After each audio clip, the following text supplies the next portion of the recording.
சத்தியமா செயினை எடுத்துட்டு போயிட்டாங்கம்மா. என்ன நம்புங்கம்மா.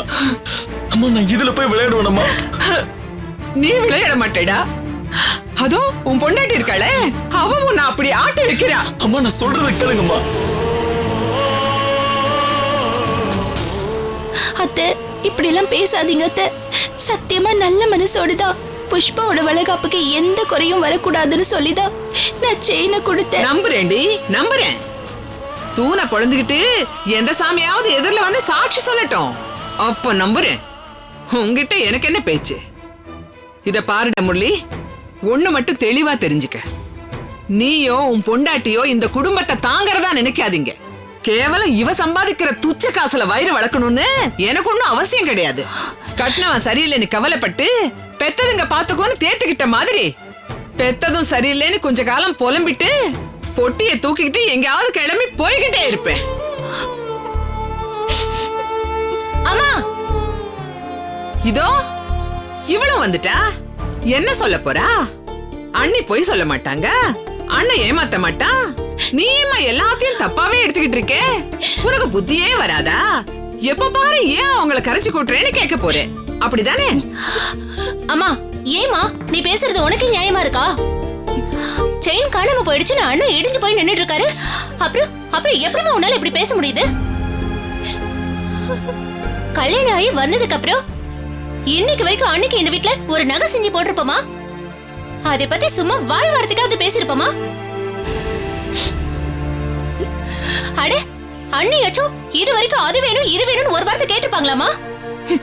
ஒரு நிமிஷம் கூட யோசிக்காம தன்னோட செயினை கழட்டி கொடுத்து வித்துட்டு வாங்கன்னு சொன்ன அந்த மனச இப்படி காயப்படுத்தலாமாமா?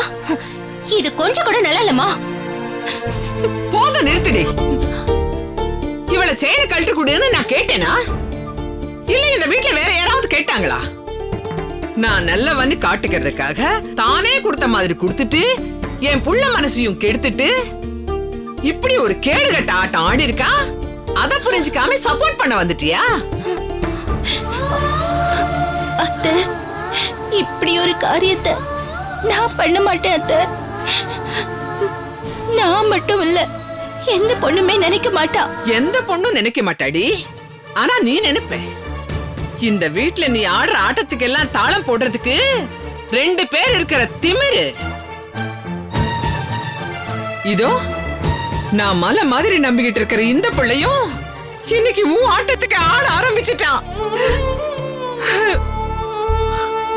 வேண்டாம்மா, தயவு செஞ்சு அப்படியெல்லாம் பேசாதீங்க. செயினை பறி கொடுத்துட்டு நானே உடஞ்சு போய் வந்திருக்கேன்.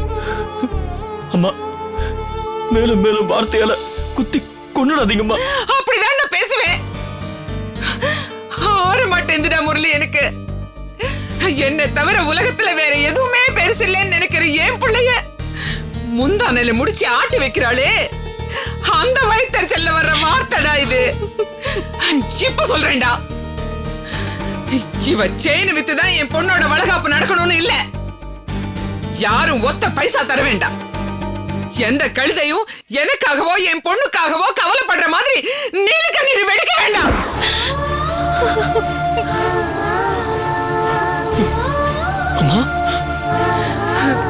நகை போடுற, பட்டு படம் வாங்குற, ஊரை கூட்டி பெருசா பண்றேன்னு பேசிட்டதுக்கு மன்னிச்சிடுங்க மாப்பிள்ள.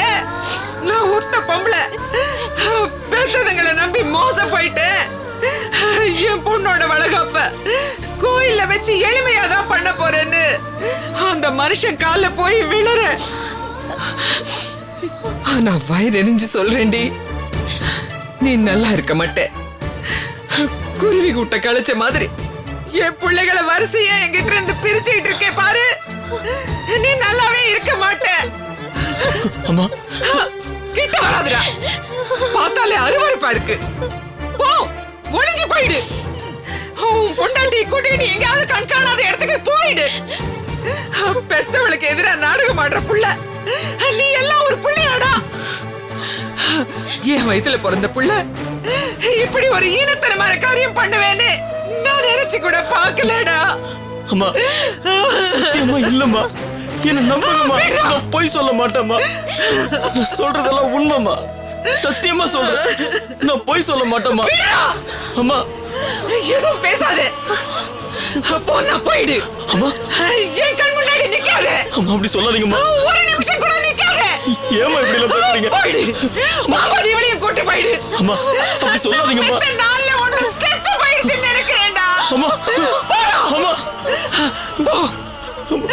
போயிடுங்க. போங்க இங்க இருந்து. இப்படி எல்லாம் பேசுறீங்க? போங்க. அம்மா என்னாச்சு? அம்மா என்னாச்சுமா? அத்தை, அத்தை, என்னாச்சு? அத்தை, ஐயோ அத்தை, அத்தை. அம்மா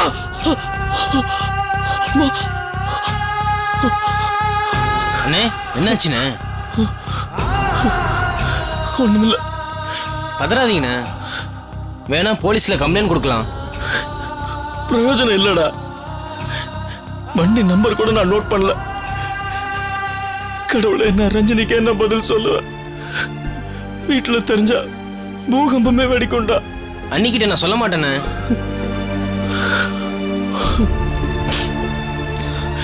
இருக்கிற பிரச்சனை போதாதுன்னு இப்ப இது வேறையா? எங்க அம்மாவுக்கு விஷயம் தெரிஞ்சா வீடே ரெண்டாயிடும். நகை போனது கூட பெருசு இல்ல. வீட்டுல நிம்மதி போயிடுமே. கண்ணை தொடச்சிக்கண்ணே, நம்ம விறகு தொட்டி ஆறுமுகம் அண்ணாச்சி வராருண்ணே.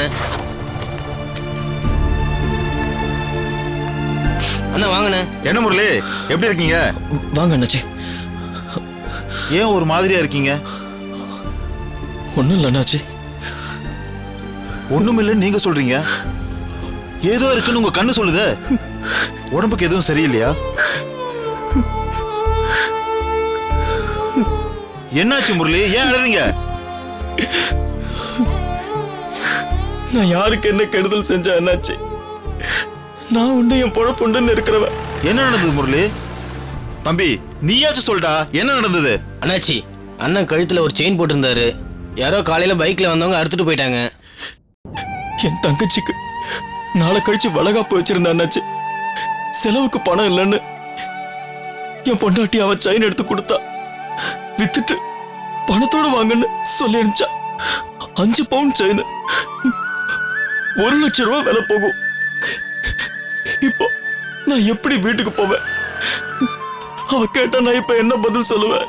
அட கடவுளே, ஒண்ணுமே புரியல அண்ணாச்சி. வீட்டுல நல்ல காரியம் வச்சிருக்கிறப்போ இப்படி ஒரு சம்பவம் நடந்துருச்சுன்னு போய் சொன்னா எங்க அம்மா துடிச்சு போயிடுவாங்க அண்ணாச்சி. என் தங்கச்சி. அழாத முரளி. வேணும்னா போலீஸ் ஸ்டேஷன்ல ஒரு கம்ப்ளைண்ட் கொடுத்துடலாம். அண்ணாச்சி நீங்களே சொல்லுங்க, நான் என்ன பண்ணுவேன்? சாயங்காலம் பணத்தோட வீட்டுக்கு போகலன்னா அண்ணாச்சி பெரிய பிரச்சனை ஆயிடும் அண்ணாச்சி. முதல்ல அழுகிய நிறுத்துங்க முரளி. இப்போ உங்களுக்கு பணம் தானே வேணும்? ஆமா ஆமா, 1 லட்சம் அண்ணாச்சி. என்ன நம்பி உடனே யார் அத்தனை பெரிய தொகையை தூக்கி கொடுப்பாங்க? யார் கொடுப்பாங்க? கொடுப்பாங்க. கொடுக்கறவன் யாருன்னு கரெக்டா போய் கேட்டா கொடுக்காம எங்க போயிடுவான்? ஆனா யாரு யார் அண்ணாச்சி? சொல்லுங்க சொல்லுங்க. இப்ப போறேன்னா 1 லட்சம் கொடுப்பாங்களா? சொல்லுங்க. அவங்க காலில் வேணாலும் விழுற, கடனை ஒழுங்கா கட்டிடுற.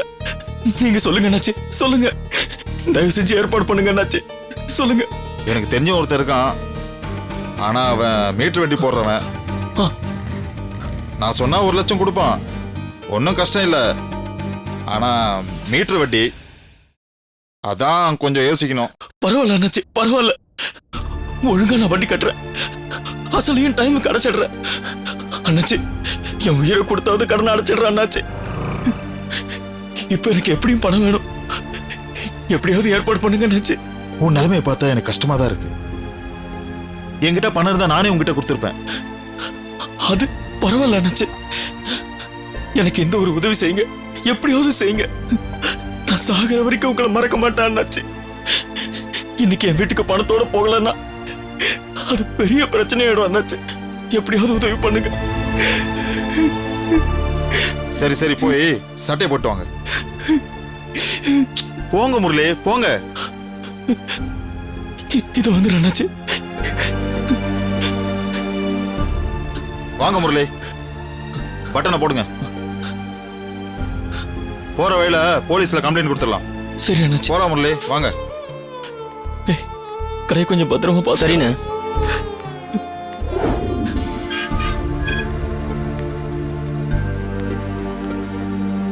வா முரளி.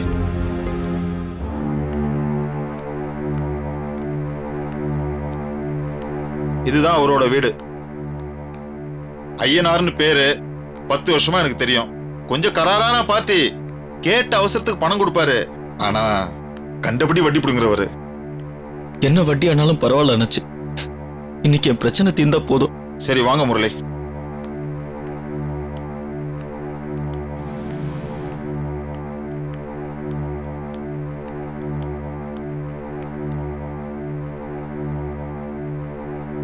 அட வாங்க முரளி.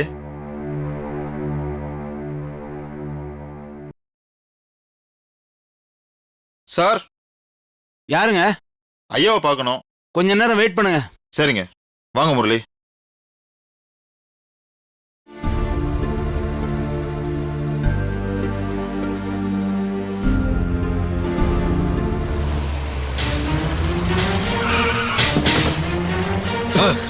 விட்டுருங்கண்ணா.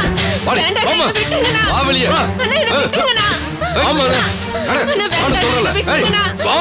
கேளுங்கண்ணா, என்னை விட்டுருங்கண்ணா. டேய், மார்க்கெட் வசூல்லாம் முடிச்சிட்டீங்களாடா? வசூல்லாம் முடிஞ்சிருச்சுண்ணே. அண்ணா, சொன்னா கேளுங்கண்ணா. அண்ணா. ஆமா உள்ள.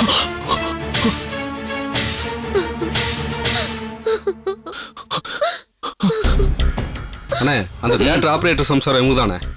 ஏமா, உன்னோட புருஷன் என்ன நல்லவனாவே இருக்க விட மாட்டானா? ஐயா, என்னத்த ஐயா பூயான்னு சொல்லிக்கிட்டு அன்னைக்கு அர்ஜென்ட்னு ஓடி வந்து 50,000 வாங்கிட்டு போனாலும் உன் புருஷன். ஆமாங்க ஐயா. எண்ணி 8 மாசம் ஆச்சு. 4 மாசம் ஆளையும் காணோம், அசலையும் காணோம். அவங்க தங்கச்சி வீட்ல பிரச்சனைன்னு ஊருக்கு போயிருக்காருயா. 2 நாள்ல வந்துருவாருயா. வந்ததும் கொண்டு வந்து கொடுத்துருவாருங்கய்யா.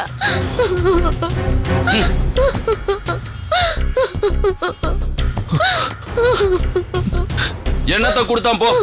4 மாசமா அவன் வேலை செய்யற தியேட்டருக்கும் வீட்டுக்கும் நாய அலைஞ்சதுல பெட்ரோல் செலவு என்னாச்சு தெரியுமா? ஏமா, கடன் வாங்குறப்ப காட்டுற மூஞ்சி செலவானதும் காணாம போயிடுதுல. எனக்கு இந்த மாதிரி நிக்க வச்சு பேசலாம் பழக்கம் இல்ல. நிறைய வேலை கிடக்கு. ஏய், தூக்கி போய் ரூம்ல போடுங்க. ஐயா, வேண்டாம் ஐயா, கண்டிப்பா காசு கொண்டு வந்து கொடுத்துருவாருங்கய்யா. ஐயா, விட்டுருங்கய்யா. வேண்டாங்கய்யா. ஐயா, ஐயா. ஏய், இழுத்து போங்கடா. சொன்னா கேளுங்கய்யா. உன் புருஷன் இன்னும் 2 நாள்ல வந்துருவான்ல. வந்து வட்டியோட அசலையும் திருப்பி கொடுத்துட்டு உன்னை கூட்டிட்டு போட்ட போ. வேண்டாம் ஐயா, விட்டுருங்கய்யா. ஐயா, ஐயா, சொன்னா அட, நான் இல்ல கேளுங்கய்யா. நான் சொன்னேன். பொண்டாட்டி வேணும்னா காசை கொண்டு வந்து கொடுத்துட்டு கூட்டிட்டு போட்டோம். நீ ஒண்ணும் கவலைப்படாத மணி.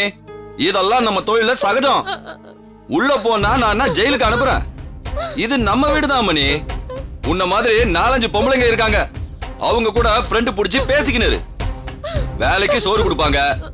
சாப்பிட்டு படுத்து தூங்கி ரெஸ்ட் எடு. என்ன நான் சொல்றது? வேண்டாங்கய்யா, என்ன விட்டுருங்கய்யா. அட, என்னமா புரியாத பொம்பளையா இருக்க? பின்ன நான் எப்படி என் பணத்தை வாங்குறது? உண்மையிலேயே உன் புருஷனுக்கு நீ வேணும்னா பணத்தை வட்டியோட திருப்பி கொடுத்துட்டு உன்னை கூட்டிட்டு போட்டோம். இல்லனா இங்கேயே கடை எடுத்துட்டு போங்கடா. ஐயா, வேண்டாங்கய்யா. அண்ணா, விட்டுருங்கண்ணா. அண்ணா, விட்டுருங்கண்ணா. கத்திட்டு இருக்காத. வா, வா. அண்ணா, ப்ளீஸ்ண்ணா, விட்டுருங்கண்ணா. அண்ணா, வேண்டாண்ணா. ஐயா, என்ன விட்டு சொல்லுங்கய்யா. ஐயா, எப்படியாவது கொண்டு வந்து கொடுத்துருவாருயா. அண்ணாச்சி, இதெல்லாம் பார்த்து பயப்படாதீங்க முரளி. நம்ம வட்டியை ஒழுங்கா கொடுத்துட்டா ஒரு பிரச்சனையும் இல்ல. பணம் வேணும்ல. வாங்க நச்சு, பார்த்து ரொம்ப நாள் ஆகுது. என்ன பண்றதுங்க, அவசியம் வந்தாதான் ஐயனார் ஞாபகம் வருது. வணக்கங்க. இருக்கட்டும். தம்பி யாரு? அதை சொல்லதானே வந்தேன். தம்பி நமக்கு வேண்டப்பட்டவரு. பஜார்ல பலசரக்கு கடை வச்சிருக்காரு. 2வது தெருவுல குடியிருக்காரு. ஓஹோ. வீட்டுல தங்கச்சிக்கு வளகாப்பு. அவசரமா கொஞ்சம் பணம் உட. நீங்க உதவி செஞ்சீங்கன்னா. அதுக்கு தானே நாங்க இருக்கோம். தம்பிக்கு எவ்வளவு வேணும்? 1 லட்சங்க. கொடுத்துடலாம் தம்பி, ஒன்னும் பிரச்சனை இல்ல. நம்ம வழக்கமெல்லாம் அண்ணாச்சி சொல்லிட்டாருல. ஆமாங்க. ரூபாய்க்கு 10 காசு வட்டி. மாசம் பிறந்தா 2ஆம் தேதி என் ஆள் வருவான். ஒழுங்கா வட்டி கொடுத்து அமிச்சிட்டீங்கன்னா ஒரு பிரச்சனையும் வராது. சரிங்க. அப்புறம் அண்ணாச்சி, தம்பிக்கு கல்யாணம் ஆயிடுச்சுல, சம்சாரம் என்ன பண்றாங்க? வந்து ஸ்கூல்ல டீச்சரா இருக்காங்க. தம்பி தங்கச்சிங்களா இருக்காங்க. எல்லாரும் சம்பாதிக்கிறவாங்க. தம்பி ஒழுங்கா பணத்தை திருப்பி கொடுத்துருவார். ஒரு அவசரம்னு தான். இருக்கட்டும் சும்மா தான் கேட்டேன். யோ போய் பணத்தை எடுத்துட்டு வாயா. சரிங்க. இந்த காசு விஷயம் இருக்கு, இதுல கடவுளா இருந்தாலும் கண்டிப்பா தான் இருந்தாகணும். ஏன்னா இது செடியில முளைக்கிற விஷயம் இல்ல பாரு. வட்டியெல்லாம் ஒழுங்கா கொடுத்துடுறேங்க. எவ்வளவு சீக்கிரம் முடியுமோ அவ்வளவு சீக்கிரம் அசலையும் கொடுத்துட்றேன். எனக்கு வட்டியை மட்டும் கரெக்டா கொடுத்தா போதும். அசல எவ்வளவு பொறுமையா கொடுத்தாலும் பரவாயில்ல. சரி வாங்க ஜெய் உட்காருங்க. வாங்க முரளி.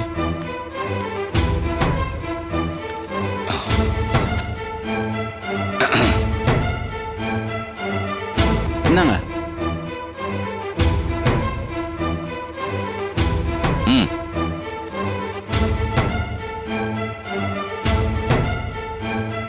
தம்பி, இத படிச்சு பார்த்து தான் கையெழுத்து போடணும்னு இல்ல. இது அரசாங்க பேப்பர் இல்ல, சின்ன ரூல்ஸ் அண்ட் ரெகுலேஷன்ஸ் தான். அண்ணாச்சிக்கு தான் தெரியுமே. சொல்லுங்க அண்ணாச்சி. ஆமா முரளி, ஒன்னும் பயம் இல்ல. இந்த பத்திரத்துல கையெழுத்து போடுங்க.